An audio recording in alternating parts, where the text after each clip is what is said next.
대양장 사람들. 1944년 6월 26일 개성박물관장 우현 고유섭은 간경화로 사망한다. 세상을 떠나기 직전까지도 우현은 한국미를 탐구하고 있었다. 우현이 세상을 떠난 뒤부터 우현을 본격적으로 연구하기 시작한다. 우현은 한국미를 탐구했고 한국 미술사학자들은 우현을 연구한다. 1944년부터 1960년대까지는 주로 우현 고유섭이 해놓은 연구를 계승하는 작업을 한다. 우현 고유섭의 연구 업적은 엄청난 것이었다. 우현의 어깨 위에 올라서지 않고서는 민족 문화 건설과 일제 잔재 청산이라는 시대의 요청에 부응할 수 없었다. 조요한 교수가 서울대 예과를 마치고 학부로 진학할 무렵 김환기 화백을 찾아간다. 김환기 화백은 고유섭의 요절을 애달파하면서 미학과로 진학할 것을 적극 권유한다. 조요한 교수는 우현을 잊기 시작한다. 겁에 질린다. 우현은 그렇게 큰 산이다. 제2기에 해당하는 1970년대와 1980년대 중반까지 우현에 대한 평가는 비판적으로 흘러간다. 미술사학자들이 주로 일제식민사관의 영향을 받으면서 한국 미술의 미학적 특질을 규정한 몰역사성을 비판한다. 한국 미술을 적조, 애조, 무관심성 등으로 특징지은 야나기 무네요시와 같은 일본 학자의 영향을 받았다는 것이다. 한국 미술을 한 가지로 규정하려는 시도 자체가 환상이라는 비판이다. 제3기에 해당하는 1980년대 중반 이후로 우현 고유섭에 대한 연구는 본격적인 궤도에 올라선다. 비로소 우현 고유섭을 한국 미학의 정초자로 재평가한다. 유섭이 짧은 일생 전체를 걸었던 한국 미에 대한 탐구는 모두 10권 전집으로 고스란히 남았다. 읽는 내내 두 마음이 교차했다. 한편으로 감탄하고 다른 한편으로 분노했다. 아무도 간 적 없는 길을 걷는데도 몇백 년 전부터 있던 길을 걸어가는 듯 쉽게 걸어간다. 조각조각 나뉜 지식을 한 덩어리로 뭉쳐낸다. 그러나 마치 일본인 교수가 식민지 조선 미술을 연구하듯 태연하게 조선인을 지레 폄하하는 글에서 분노했다. 역사 산책자는 우현 고유섭을 읽으면서 이처럼 상반되는 두 마음을 동시에 겪었다. 그래서일까? 미술사학자는 우현을 비판하고 미학자는 우현에게 큰 의미를 부여한다. 일제 식민 잔재라는 비판과 한국 미학의 정초자라는 찬사가 교차한다. 용산에 살고 있던 고운경은 제물포로 이사를 간다. 외과 의사였던 넷째 아들 고주철은 1945년 10월 인천 최초 종합일간지 대중일보를 창간한다. 다섯째 아들 고주홍은 인천 세관장을 역임한다. 둘째 아들 고주연은 관비 유학생으로 일본 유학길에 오른다. 동경 제1고등학교를 졸업할 무렵 테라우치 마사다케 총독이 발표한 민족 차별적 교육 정책에 분개하여 대학 진학을 포기하고 귀국한다. 그 뒤로 인천에서 미두업을 시작한다. 우현 고유섭은 1905년 2월 2일 고주연의 맏아들로 태어난다. 인천 용동 권번 계단 아래 용동 큰 우물 옆에 있던 처음 집에서 태어난다. 취헌 김병훈이 운영하던 의성 사숙에서 한학의 기초를 닦고 1914년 인천 공립보통학교에 입학한다. 이 무렵부터 산에 가나 바다에 가나 어디에 가나 스케치북을 들고 가서 무엇이든 꼭 그린다. 1919년 3.1 독립만세 운동 때에는 직접 태극기를 그려서 동네 아이들에게 나눠주고 함께 만세 운동을 한다. 용동은 두 번째 돌 무렵 일경에게 붙잡힌다. 형사와 친분이 있었던 사촌형 고흥섭 덕분에 사흘 만에 풀려난다. 1920년 보성 고등보통학교에 입학하고 1925년 졸업과 동시에 경성 제국대학 예과로 진학하여 1927년 본과 법문학부 철학과에서 미학과 미술사를 전공한다. 1929년 이점옥 여사와 결혼한다. 1930년 졸업하고 미학연구실 조수가 된다. 1930년 12월부터 1931년 5월까지 강진, 광주, 능주, 보성, 장흥, 영암, 구례 등 주로 전라남도 지역에 있는 고적을 답사한다. 1930년 10월 개성을 부로 승격한다. 초대 김병태 부윤과 개성 부민들은 이를 기념하기 위해 1931년 5월부터 6개월 동안 차남산 남쪽에 개성박물관을 짓는다. 최초의 지방박물관이다. 스승 우에노 나오테루는 공부하기 좋으니 개성으로 가라고 권한다. 1933년 3월 우현은 경성제대 미학연구실 조수를 사임하고 초대 개성박물관장으로 부임한다. 개성박물관장으로 재직하면서 조선 고고미술 연구에 매진한다. 다른 한편 우현을 계승할 3명의 제자를 길러낸다. 동경제국대학에서 경제학을 전공한 황수영, 메이지대학에서 미술사를 공부한 진홍섭, 개성 송보고보 학생 최순우 등이 바로 그들이다. 우현은 동경제국대학에서 경제학을 공부하던 황수영에게 경주로 가라고 이른다. 문무대왕릉을 찾으라는 말이다. 1965년부터 1967년까지 대왕암 조사를 마치고 문무대왕릉이라는 사실을 밝혀낸다. 황수영은 우연의 육필 원고를 책으로 발간한다. 진홍섭은 1949년 5월부터 10월까지 인천 전역에 산재한 고적을 조사한다. 1949년부터 1953년까지 인천의 연역, 인천의 명소 고적 등 3권으로 된 책을 한 권으로 편철한 인천의 고적을 인천박물관 지하 수장고에 남긴다. 계획대로 간행했다면 대한민국 최초 지역 문화유적 총람이 되었을 것이다. 이경성은 초대 인천 박물관장을 역임한다. 그와 함께 1949년 10월 23일 제7차 서고지방 고적조사에 동행했던 유희강과 우문국은 각각 제2대와 제6대 인천 박물관장을 역임한다. 우현이 1930년과 1931년 2해 동안 전라남도 일대를 두루 답사할 때 강진에 들렀던 것은 청자 가마타와 청자 기와 편을 찾기 위한 것이었다. 고려 의종이 개성 황궁에 양의정을 만들고 청자 기와로 덮었다. 우현은 바로 그 청자 기와를 구워낸 가장 우수한 도요지가 전라남도 강진군 대구면이라는 것을 알고 있었다. 1939년에는 이태준, 김용준, 길진섭 등이 창간한 문해지 문장에 청자 기와와 양의정을 발표하기도 한다.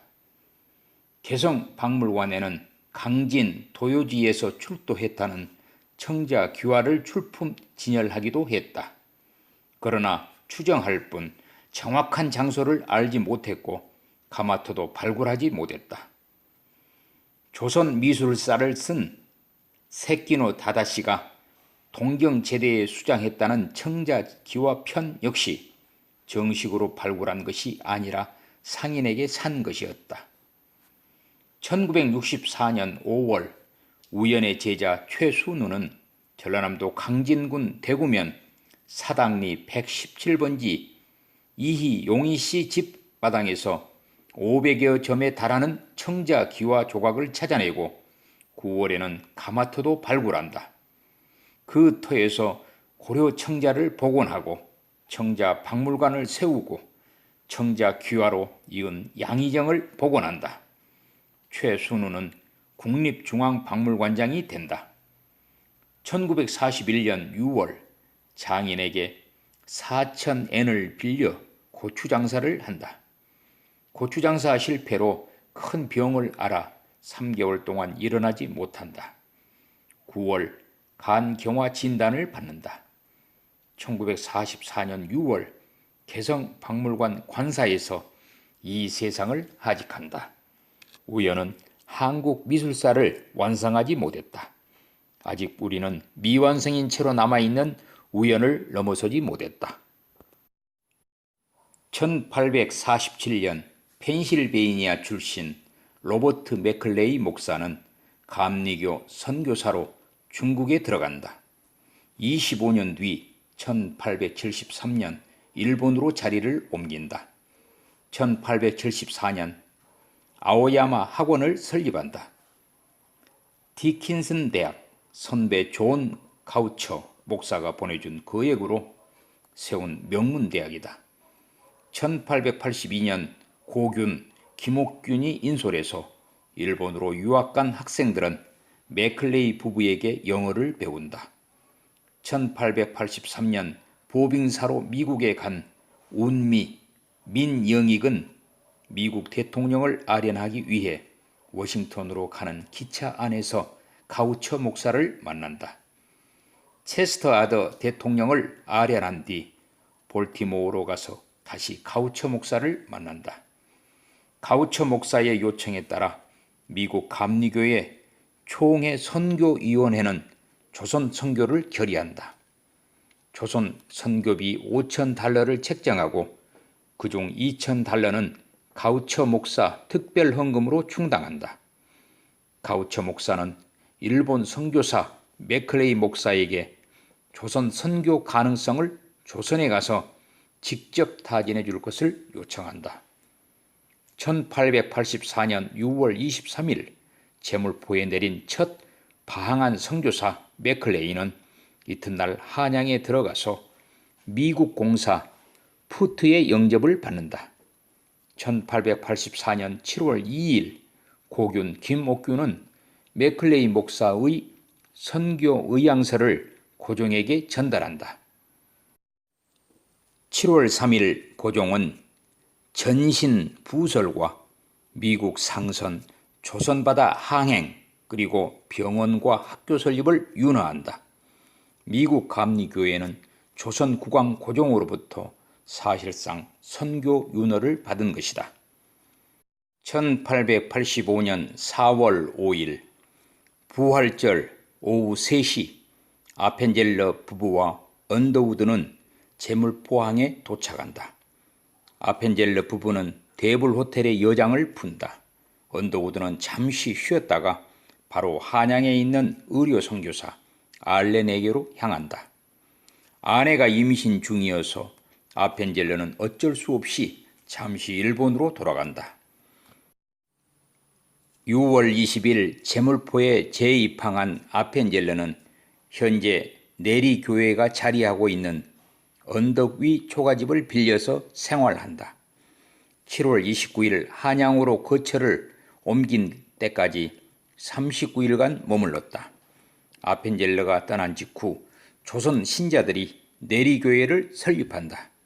3일 독립만세운동 민족 대표 33인 중 한 분이신 제9대 담임 목사 신흥식은 자신이 쓴 인천 내리교회에서 다음과 같이 말한다. 1885년에 본 교회가 비로소 시작하였는데 미국 목사 월릉거 씨가 경성 정동에 주택을 정하고 본교를 순찰하며 조선 교인 노병일지를 파송하여 전도하였더라. 1883년 5월 16일 황해도 송천리에 조선 최초 장로교회 소래교회를 세웠다. 1885년 4월 5일 인천 제물포에 조선 최초 감리교회 내리교회를 세운다. 천주교회와 마찬가지로 개신교회도 조선 신자들이 시작한다. 노병일은 1890년 내리교회의 첫 예배당을 조선집으로 지었다. 1894년 풍도 앞바다에서 청일전쟁이 발발한 이래 전선은 점점 북상한다. 제물포 사람들은 피난을 떠나기 전 교회를 찾아와 귀중한 문건과 가제도구를 맡긴다. 1895년 청일전쟁이 끝나고 다시 제물포로 돌아온 사람들은 내리교회에서 문건과 가제도구를 다시 찾아간다. 교회는 지역 주민의 신뢰를 얻는다. 많은 사람들이 교회로 몰려든다. 1901년 아펜젤러는 조선집을 허물고 웨슬리 예배당을 신축 완공한다. 1955년 9월 웨슬리 예배당을 허물고 1958년 12월 22일 새 예배당을 완공한다. 1964년 2월 원인을 알 수 없는 화재로 교회당과 모든 역사 유물들을 태우고 만다. 1966년 6월 새 예배당을 봉헌할 때까지 영화학교 교정에서 예배를 드리는 동안 100여 명 교인들만 남는다. 오늘날 내리교회를 건축한 것은 지난 1985년 12월, 1885년 4월에 시작한 내리교회는 1985년 12월 새 예배당을 짓고 100주년을 기념한다. 조선 신자들이 지은 첫 조선집 예배당과 아펜젤러 선교사가 지은 웨슬리 예배당을 유산으로 남겼더라면 얼마나 좋았을까. 아쉽기는 하지만 웨슬리 예배당을 원래 모습 그대로 복원한 것으로 만족해야겠다. 화재에 대비해 사료가 될 각종 기록들을 별도로 보관했더라면 또 얼마나 좋았을 것인가. 아펜젤러 비전센터에 내리교회 역사관을 지은 것으로 위안을 삼는다. 내리교회 언덕 뒤편에 내동 성당이 있다. 1956년 성당을 짓고 이곳으로 왔다. 내동 성당이 이곳에 자리 잡기 전에는 병원이 있었다. 1904년 너일 전쟁 서막을 열었던 제물포 해전에서 부상자를 후송하여 치료한 곳도 바로 이 병원이다. 조선에 들어온 선교사들은 이 병원을 성누가 병원이라고 불렀다. 성누가의 날에 개원했기 때문이다. 그러나 1891년 10월 이곳에 병원을 열었던 성공회 의료 선교사 랜디스는 락선시 의원이라 불렀다. 성누가 병원이라는 이름은 조선인에게 아무런 의미가 없을 것이기 때문이다. 그래서 선행을 베풀어 기쁨을 누리는 병원이라는 뜻으로 낙선시라는 간판을 달고 병원 벽에는 조선 그림과 글씨를 걸었다. 랜디스는 모든 관심을 조선 그리고 조선에 관한 것에 기울였다. 제물포 사람들은 랜디스를 약대인이라 불렀고 병원이 자리한 언덕을 약대인 산이라 불렀다. 제물포 사람들이 랜디스를 얼마나 존경했는지 짐작하고도 남는다. 선교사들은 랜디스를 더 리들 닥터라고 불렀다. 랜디스 박사를 불렀던 이름으로부터 의사이자 선교사 그리고 학자로서도 손색이 없었던 분이라는 것을 알 수 있다. 랜디스는 1865년 12월 18일 미국 펜실베이니아 랭카스터에서 태어났다. 랜디스의 조상은 제세례파의 한 분파인 메노나이트였는데 신앙의 자유를 찾아 17세 후반 스위스에서 미국으로 이주한다. 1888년 펜실베이니아 대학교 의과대학을 졸업하고 랭카스터 카운티 병원에서 의사생활을 시작한다. 1890년 뉴욕 올 세인트 재활병원 의사로 자리를 옮겨서 일하던 중 영국 성공회 코프 주교를 만난다. 주교는 서품을 받고 조선 선교에 나서기 직전 함께 일할 사람을 찾아서 조선에서 캐나다를 거쳐 미국을 여행하고 있었다. 1890년 9월 29일 랜디스 박사는 코프 주교와 함께 제물포에 도착한다. 1891년 10월 조선지계, 그러니까 조선인 마을의 병원을 완공하고 본격적인 진료에 들어간다. 현재 내동 성당이 있는 자리다. 대부분 조선 환자들은 가난했기 때문에 진료비와 치료비를 받지 않았다. 1893년 5월부터 10월까지 랜디스 박사가 보고한 진료 기록에 따르면 제물포 개항장에 있는 유럽인들은 건강 상태가 좋다. 일본인 환자 1000명 중 22명이 사망했다. 사망자 중 40%는 폐결핵이었다. 청국인 사망률은 800명 중 4명으로 일본인보다 낮다. 주로 류머티즘으로 고생한다. 조선인은 매독, 말라리아, 결막염, 고막 파열 등으로 고통을 겪고 있다. 1892년 이래로 조선 고아학교를 개설해서 가르치는 한편 조선 고아 중 한 명을 입양해서 키운다. 같이 생활하는 고아 숫자는 순식간에 5으로 불었다. 초대 교회의 전통에 따라 모든 그리스도인 재산을 공동으로 소유하고 공동으로 사용하고자 했던 메노나이트의 신앙을 실천한 것이다. 1895년 크리스마스 때 미국과 유럽으로 안식년 휴가를 떠나지만 1896년 5월 5달 만에 제물포로 돌아온다. 두고 온 고아들 때문에 서둘러 귀국한 것이다.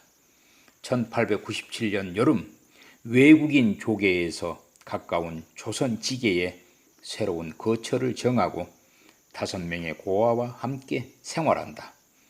한편으로 고아를 돌보기 위해 다른 한편으로 가장 조선적인 환경에서 조선을 연구하기 위해서다. 조선 고아들에게 가장 편안하게 생활할 수 있는 곳은 두말할 나위 없이 조선인들이 모여 사는 조선지계다. 조선을 연구하는 학자로서 가장 적절한 연구 장소 역시 조선지계다. 그러나 1898년 4월 16일 갑자기 몸져 눕는다. 발병한 지 3주 만에 유명을 달리한다. 논농사를 짓던 곳과 가까운 저지대에 살다가 말라리아에 감염된 것 같다. 랜디스 박사의 임종을 지켰던 트롤로프 주교에게 한 가지 부탁을 남긴다. 자신이 연구한 조선 관련 논문과 각종 도서를 처분해 달라는 것이다. 트롤로프 주교는 랜디스 박사가 소장한 도서를 성공의 명의로 일괄 구매한다. 랜디스 기념 문고를 만들어서 조선 관련 도서를 보관하고 일부 논문을 출판하는 한편 랜디스 박사의 전체 저술을 언젠가 단행본으로 엮어서 출판하기를 희망한다. 1900년 영국 성서공회 왕립 아시아 학회 한국 지부를 창설하고 설치한 도서관에 1903년 랜디스 기념문고를 대여한다. 1941년 일제가 선교사를 추방할 때 연희대학교에 위탁한다. 현재 연세대학교 도서관에서 보관 중이다. 당시 랜디스 문고는 서양어로 저술한 한국학 문고 중 가장 포괄적이라는 평가를 받고 있다. 내동 성당을 나와서 오른쪽 담장을 따라 굽어 걸으면 홍해문 위를 지난다. 일본 공병 부대가 1906년 착공해서 1908년 완공했다. 일본 지계 송악동에서 월미도 방향에 있는 만석동으로 가는 지름길을 열기 위해 송악동 언덕을 깎아서 홍해문을 만든다.